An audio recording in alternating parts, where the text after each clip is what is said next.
what number do you want me to use? Well, it's going to be way more than two, way more than two. And I mean, that's part of my job to make sure that the city of Fargo, we need to know what our number is, and also the state of North Dakota.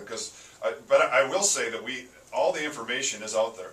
I mean, there haven't been any secret meetings, and I agree with that. All the core information, it's all. I think Darrell Vanyo and you and others and Mike Williams have gone to everywhere they can and stood there and took the slings and arrows and have not run and hid from this. And I think that needs to be said. The meeting last night in Kindred is a perfect example of that. Anybody with a brain knows that if you're Darrell Vanyo, if you're Dave Piepkorn, if you're anybody going into that Kindred gym last night, they weren't going to bring out the marching band for you. Right.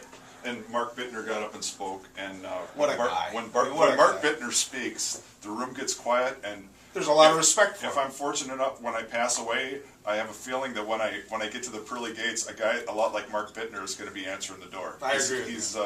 And he's humble and has a lot of credibility. Okay, so let's get into some details. Oxbow, Hickson, Comstock.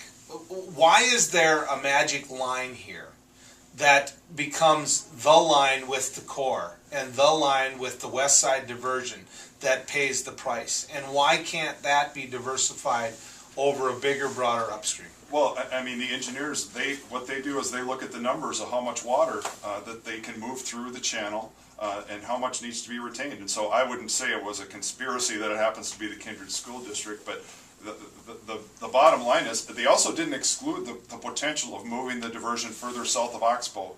And actually, if you get further south, there's less houses once you get further south of there. So that hasn't been totally eliminated, that the diversion could be extended further south. Okay, then why is it, and I've yet to understand this, that the people on the downstream side take absolutely no, that their effect on them has to be zero?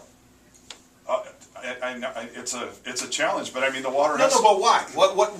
What magic law says that if you're downstream, we cannot affect you 1 inch? What magic potion out there empowers them to that point? That's a very good question, and I guess the other question is the Minnesota diversion. Even though it is smaller, it doesn't have those same impacts, and so that's why. And I will say that the Minnesota one has not been eliminated.